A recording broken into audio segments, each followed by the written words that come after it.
Hello everyone, Little Smith here. Welcome to another Daniel Larson video, Saturday the 15th of April. 20 minutes to 11 o'clock, recording a little bit later than usual. We're going to be doing two articles on the Daniel Larson Wiki tonight. Also an update on the travel arc, which a little bit more has been added, so we're going to read this bit.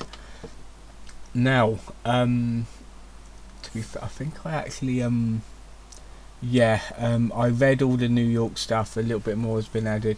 Since the Bodega incident, Daniel sported a large cut on his nose, which he would pick at, causing it to bleed. Now, the Bodega incident is going to be one of the articles we're going to be talking about. Also, World of T-shirts we're talking about as well. So, yeah, it's going to come in a second. Fans joke that Daniel was entering his anti-Semitic arc after posting two offensive TikToks, which in one which a song from the perspective of Hitler plays, where the other where Daniel hails Hitler. Daniel also posted a video claiming Joshua Block is Jewish. I've got no idea who Joshua Block is.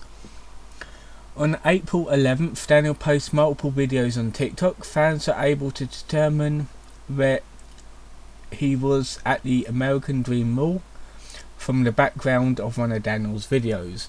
On the 12th of April, Daniel posted on YouTube that he was asked to leave the mall by 20 troopers. Is that another way for you to call it? Who took him to a train station. The same day he ate pizza, drank what presumably is beer, not a good mix of someone with his mental instabilities. Daniel also asked for donations as his financials are looking too good. Okay, why are you asking for donations if they're looking too good? Unless it says aren't looking too good. Did my fingers freeze? No, I've got no idea what that was. Something just flickered. It can be presumed that he didn't have enough money to cover his tab. Yeah, that was a mistake. Finances aren't looking too good. That is a typo right there. Whoever updated this made his tab. Later that day, he can also be seen visiting the Borough of Manhattan Community College. Why the fucking hell is he around a college? It's got underage pupils in it. He should not be around there. He's a paedophile. He should not be around colleges. What the hell is he doing around colleges? Last update was on the 13th of April, a couple of days ago. So, World of T-shirts. Oh, this is Joshua Block. Okay. Born on the 7th of August 2001. Fucking hell, 2001, eh? He's a young boy. More commonly known as World of T-shirts, is a TikTok star who gained popularity in 2020 for his eccentric positive personality and his funny videos / live streams. Throughout his TikTok career, Joshua had several online interactions with Mr. President himself, in other words Daniel. Joshua's manager, Michael Quinn, is another notable figure in the Larson verse. So in other words, Joshua, or World of T-shirts, is essentially a troll to Daniel. Daniel Larson's records collab. Daniel almost convinced World of T-shirts to sign a record deal with Daniel Larson Records, but Joshua cancelled the deal once he discovered Daniel's past. Good on him then. Daniel shout-outs World of T-shirts. On May 2021, Daniel posted a TikTok video where he responds to a viral video that World of T-shirts posted where he screams Empire State in the mind of Jay-Z. Daniel says the following in the video. This message is to the World of T-shirts in New York. On the 3rd of January 2023, Daniel posted another video where he says this message goes out to Joshua, World of T-shirts. You need to go back to selling T-shirts because you're not ready for this industry. New York City Potential Meetup. Upon news of Daniel's travel plans to New York City, both fans and Michael Quinn became interested in a meet-up between the two figures. On Reddit and TikTok, many people attempted in convincing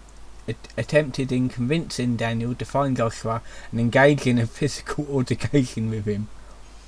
Where it seems that neither is interested, Daniel Quinn and their fans are. But this would never happen, as Daniel would back out to the disappointment of many. In other words, he's going to be doing what Rings of Redemption is going to do when the unboxing match is going to start. He's going to pussy out. New York City. After Daniel arrived in New York City, trolls attempted to arrange an accidental meet-up with Daniel and Joshua. Daniel was sent to multiple locations that Joshua frequents. While he was under the impression Grazer Vanderwolf would show up at the locations, Joshua expressed multiple times on TikTok that he did not wish to meet up with Daniel, and even had to leave establishments after Daniel was believed to be travelling to him. To be fair, if I knew Daniel Larson's in my location, I'll be fucking off like somewhere safe, because I would not feel safe around Daniel, because the amount of shit that he does. He needs to keep well away from like city areas. He needs to be put in a padded cell, to be fair. After the Bodega incident, Joshua posted a TikTok in front of the Little India Bodega, the location of Daniel's assault. In the video, Joshua announces that Daniel Larson got punched in the nose at the Bodega, and then announces that he, World of T-shirts, runs New York City. And there you go. You got a picture of the handsome man himself. His head looks too small for his neck. His glasses look way too fucking big. He got massive fucking glasses on. Right, so Bodega incident. Let me just check my recordings. Yep. Bodega incident on the 5th of April 2023. A recording of a private Discord call with Daniel, his management, and someone pretending to be Oliver Vanderwall was uploaded to Reddit by user Cybercrimer. I have seen this video. I have seen the Discord call, and it is fucking terrible what these two people get him to do. I mean, yeah, I know he's a terrible person, but don't push him on to do these things. Keep away. I know you're trolls and reams and shit, but observe from a distance. Do not get involved in his bullshit. Like, thanks to you, like, something bad happened to him, and we're going to get into that in a minute. Pre-incident. Before the incident, the monkey on the r/Daniel Larson Reddit posted multiple video recordings of himself harassing Daniel, beginning at a restaurant. Again, do not approach him. Observe from a different. Do not get involved in him. I have seen this video as well. Like, don't. Just keep away from him. He's got scabies. You don't want his scabies. Come on now. According to Daniel, these teenagers sent him death threats at multiple locations before showing up at the Bodega. Again, don't send people death threats.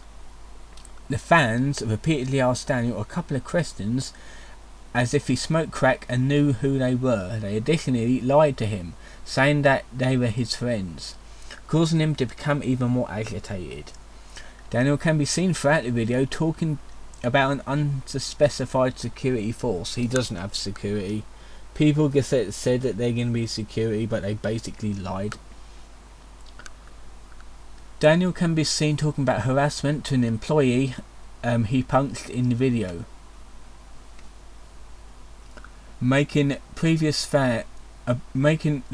fan interaction a possible influence behind Daniel's poor behaviour and the removal from the store. However, there is no documentation of these teenagers. That's the thing, we only know what they sound like, we don't know what they look like. Encouraging Daniel to assault the Bodega employee, unlike his management and Olivia, who are documented encouraging such behaviour. In other words, the troll pretending to be Olivia, which is weird because I heard what she sounds like in the video, And even though I've never heard Olivia Vanderbilt real in person, this woman pretending to be her sounds way older to be her. I mean, come on now, you got to know the fucking difference. After this, fans continue to follow Daniel throughout the store. Finally, he antagonizes Daniel by calling him such names calling his name down random aisles as well as other actions, until Daniel is visibly upset and calls the police. This is where the call where most of the incident was captured begins. In other words, these teenage trolls, they basically agitated him so much he ended up punching a employee. If they left him alone and just ignored him, got on with their lives, and they didn't Discord call with him, Daniel would have been fine. He would have bought the stuff, gone out and got on with his day. But these trolls made it fucking worse, a lot worse. The incident. The call took place on a private Discord server called Daniel Larson HQ, where the channel, which is the channel where his so-called managers and the newest fake Olivia Vanderbilt used to communicate with Daniel. In the call, Daniel is seen being kicked out of the Little India Bodega by an employee for recording in the store and causing a disturbance. Daniel claims that he was directed to stay at the establishment by police who he had previously called. Daniel had just previously called the police due to the 5 teenagers that has been following him around the bodega. Despite Daniel's attempt to explain himself, the employee tells Daniel to get out and then can be seen pushing him out. The camera cuts in and out, but Daniel is seen exiting through the door.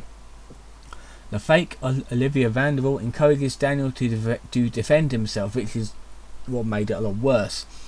As far as to say that he should spit on the employee, Daniel starts screaming, "I called the fucking police, and you bitch, you hit me in there, so of course I'm going to defend myself, bitch." He always loves calling people bitch. Have you noticed that? Additionally, the people on the call encouraged Daniel to spit on the man as well as show him the camera. Again, you're encouraging his crimes, and the troll should be arrested for that as well. Daniel accuses the employee of hitting him previously multiple times, and the employee, who now stands by the entrance of the store, starts to call the police. The employee telling Daniel that he will be arrested. Daniel, in a fit of rage, proceeds to charge the man and punch the employee, who in response punches Daniel in the eye and pushes Daniel to the ground. Daniel lies, "I have you on film," while simultaneously capturing none of the assaults due to the shaky or obscured camera. Daniel turns his camera back on and screams that he was injured after being pushed to the ground, and that his knee and eye were bleeding. The managers and fake Olivia encourages Daniel to leave the bodega, but Daniel refuses to listen to all of their requests for him to leave because he claims that he needs to press charges against both the employee and the 5 teenagers who have been following him. Well, by that time they would have got long gone. Daniel then claims that he was waiting outside the bodega for the police and EMS. I don't know what EMS is. Injuries. Daniel did not leave the situation unscathed, as he somehow managed to make to do with most of his incidents. Daniel claims that he was waiting for paramedics due to his black eye, and he subsides to the altercation. And later, a picture of the black eye was uploaded to Reddit by user Tawny Parney, is that it? About an hour after the incident. Daniel reveals that he's still waiting for the EMS, is at emergency services, because he is afraid that he might have sustained a concussion during the incident. Later, it was reported that Daniel had checked out of the hospital. While in the emergency room, he was screened for concussion, and it was found out he did not sustain one. No serious injuries were reported. Daniel uploads another video from the hospital later that night, it has not been confirmed whenever the video is from his initial visit or he has returned. The black eye was present in the video. In the video, Daniel claims that he was attacked by 2 fans in New York City in 2023. He claims that he has no fractures but has a good sized cut on his nose, which he states is his only injury. While during his stay in the hospital, he was fitted with a large gauze bandage on his nose. However, in his TikTok videos of himself touring the 9/11 memorial and other attractions, he does not have his bandage on. To be fair, you should leave that on for like 24 hours. On April 6th, Daniel uploads an image of his hospital visit and discharge instructions to his TikTok page. The document is shown, and the only injuries recorded are diagnosis abrasion. Post-incident, Daniel's enemy, New York TikToker World of T-Shirts, posted a video outside of the Little India Bodega, claiming to run New York City, while also slandering Daniel for getting beat up at the Bodega. Yeah, I mean, we're probably gonna like have a look at this image of like, yeah, that's just a fucking other stuff. We're not gonna worry about that. Right, let's have a look at this picture. To be fair, that's a screenshot. Kind of see the black eye, but I don't know. But he has fucked up his nose as well. Like he's got like scab on his nose, and the only problem is he picks it. I'm gonna see if I can find it. Let's see if I can actually find this thing. No, I can't see it. But yeah, that was the yeah, he keeps picking at his like his nose, and it just makes the scab worse, and it like bleeds and that. If he didn't do it, it would heal up in a matter of like about a week or so. It looks pretty sizable, but it'll heal up in like a week and a half roughly. So that was the 2 readings and the update on Daniel Larson. I hope you enjoyed it. I've got another reading to do next Saturday, obviously, and then I need to sift through, see if I can get more updates on Daniel Larson's activities. So I hope you enjoyed this video. Don't forget to like and subscribe. On your left hand side of the screen is the information. If you want to support the channel, you can, and I'll see you guys next time.